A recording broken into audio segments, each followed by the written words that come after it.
ಆಲೂರು ಸರ್ಕಾರಿ ಯೋಜನೆಗಾಗಿ ಯಾವುದೇ ಕಾರಣಕ್ಕೂ ಯಾರಿಗೂ ಹಣ ಕೊಡದಿರಿ, ಯೋಜನೆ ಸದ್ಬಳಕೆಯಾಗಲಿ. ಶಾಸಕ ಡಾಕ್ಟರ್ ಎನ್.ಟಿ. ಶ್ರೀನಿವಾಸ್ ಕರೆ. ವಿಜಯನಗರ ಜಿಲ್ಲೆ ಕೂಡ್ಲಿಗಿ. ಸರ್ಕಾರಿ ಯೋಜನೆಗಳನ್ನು ಪಡೆಯಲು ಯಾರಿಗೂ ಯಾವುದೇ ಕಾರಣಕ್ಕೆ ಹಣ ಕೊಡದಿರಿ ಹಾಗೂ ಮಧ್ಯವರ್ತಿಗಳಿಂದ ದೂರವಿರಿ ಮತ್ತು ಯೋಜನೆಗಳ ಸದ್ಬಳಕೆಯಾಗಬೇಕು. ದುರ್ಬಳಕೆ ಸಾಬೀತಾದಲ್ಲಿ ಫಲಾನುಭವಿಗೆ ನೀಡಿದ ಯೋಜನೆ ರದ್ದುಗೊಳಿಸಲಾಗುವುದು ಎಂದು ಶಾಸಕರಾದ ಡಾಕ್ಟರ್ ಎನ್.ಟಿ. ಶ್ರೀನಿವಾಸ್ರವರು ಎಚ್ಚರಿಸಿದರು.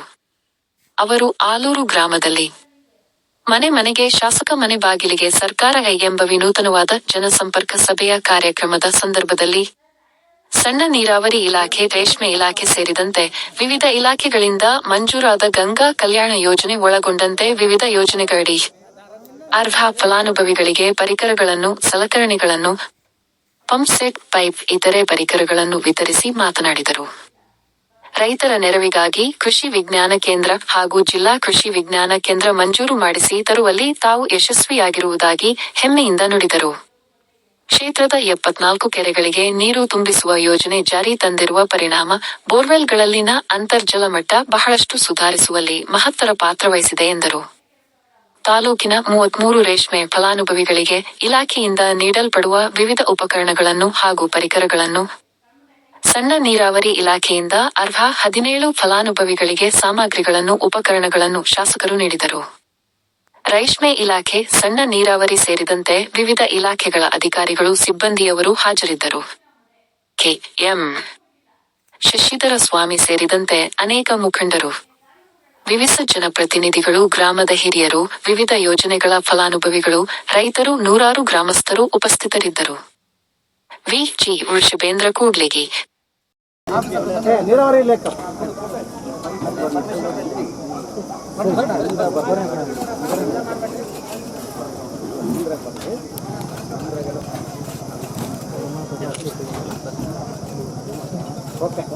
Okay sir. ನೋಡಿ ಇನ್ನೊಂದು ಇವಾಗ ಹೆಂಗೆ ನಾವು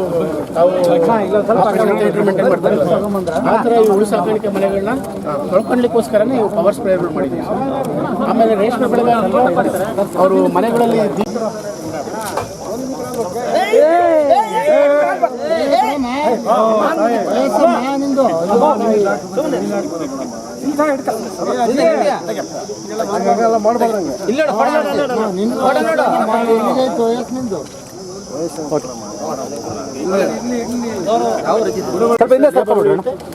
ಆಮೇಲೆ ಇನ್ ಟೈಮಲ್ಲಿ ಯೂನಿಫಾರ್ಮ್ ಅಲ್ಲಿ ನಮ್ಮ ಗಾಡಿಯಲ್ಲಿ ಮೈಕ್ ತಗೊಂಬಾರ.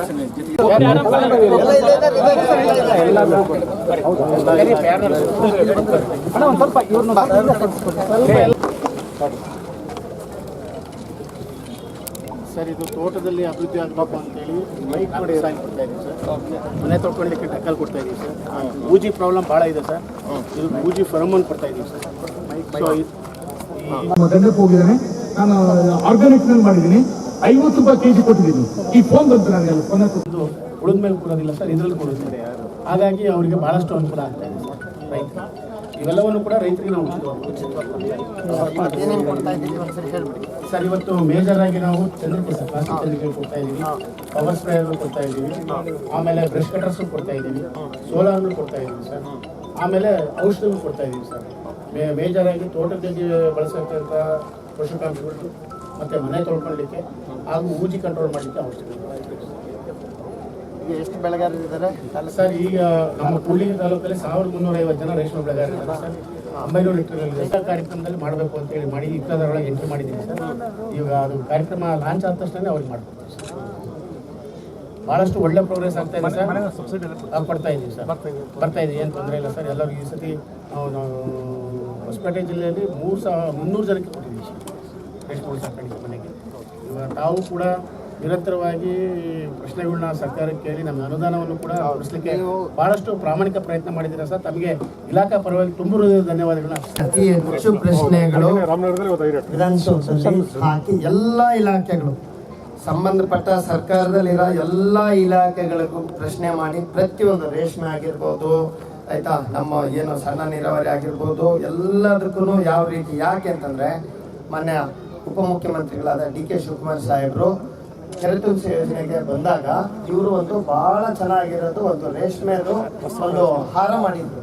ಹಾರನ ಅವ್ರು ಹಾಕಿದಾಗ ನೋಡಿದಾಗ ಕೇಳಿದ್ರು, ಇದೆಲ್ಲ ರಾಮನಗರದಲ್ಲಿ ಇದೆ ಮಾರ್ಕೆಟ್, ಇಲ್ಲೆಲ್ಲ ಮಾರ್ಕೆಟ್ ಇದೆ, ಬೆಳೆಗಾರರು ಇದ್ದಾರೆ ಅಂತ. ಇಲ್ಲ ಸರ್, ಇಲ್ಲಿ ತುಂಬ ಜನ ಬೆಳೆಗಾರರು ಇದ್ದಾರೆ ಅಂತ ಅಂದಾಗ ಅವ್ರು ಭಾಳ ಅಪ್ರಿಷಿಯೇಟ್ ಮಾಡಿ ಮತ್ತೆ ಹೇಳಿದ್ರು, ಇಲ್ಲಿ ಈಗ ಕೆರೆತುಂಬಿಸಿ ಯೋಜನೆಗೆ ಮೀನುಗಾರಿಕೆ ಇಲಾಖೆ ಮತ್ತು ರೇಷ್ಮೆ ಇಲಾಖೆಗೆ ಸ್ವಲ್ಪ ನೀವು ಹೆಚ್ಚು ಒತ್ತು ಕೊಟ್ಟು ಮೀನುಗಾರಿಕೆಯಿಂದ ಬರ ಮತ್ತು ರೇಷ್ಮೆ ಇಲಾಖೆಯಿಂದ ಒತ್ತು ಕೊಟ್ಟರೆ ಸ್ವಲ್ಪ ಬರಂತ ಹಣನ ನಮ್ಮ ಕೆರೆತುಂಬಿಸಿ ಯೋಜನೆ ವಿದ್ಯುತ್ಗೆ ಉಪಯೋಗಿಸಿ ಇಲ್ಲೇ ನೀವು ಉಪಯೋಗ ಪಡ್ಕೋಬೋದು. ಇದಕ್ಕೆಲ್ಲ ಪ್ರೋತ್ಸಾಹ ಕೊಡಬೇಕು, ನಮ್ಗೆ ಯಾವ ರೀತಿ ಬೇಕು ಹೇಳಿ ಅಂತಂದು ನಾವು ಮತ್ತೆ ಅದೇ ರೀತಿ ಮತ್ತೆ ಸಂಬಂಧಪಟ್ಟ ಸಚಿವರನ್ನು ಮತ್ತು ಅಧಿಕಾರಿಗಳನ್ನು ಎಲ್ಲ ರೀತಿ ಅವ್ರಿಗೆ ಹಲವಾರು ಬಾರಿ ಭೇಟಿ ಮಾಡಿ ಮನವಿ ಮಾಡಿ ಇವತ್ತು ಎಲ್ಲ ರೀತಿಯ ಸೌಕರ್ಯಗಳು ಉಚಿತವಾಗಿ ತುಂಬ ನಮ್ಮ ತಾಲೂಕಿನ ರೈತರಿಗೆ ಕೊಡುವಂಥ ಕೆಲಸ ಮಾಡ್ತಾ ಇದ್ದೀವಿ. ವಿಶೇಷವಾಗಿ ಆಲೂರು ಭಾಗದಲ್ಲಿ ಭಾಳ ರೈತರು ಮತ್ತು ತುಂಬ ಇಲ್ಲಿ ದುಡಿಮೆಯನ್ನೇ ನೆಂಚ್ಕೊಂಡಿರೋಂಥ ಭಾಳ ಒಂದು ರೈತರು ಇಲ್ಲಿ ಈ ಭಾಗದಲ್ಲಿ ವಿಶೇಷವಾಗಿ ಆಲೂರು ಭಾಗದಲ್ಲಿ ಇದ್ದಾರೆ.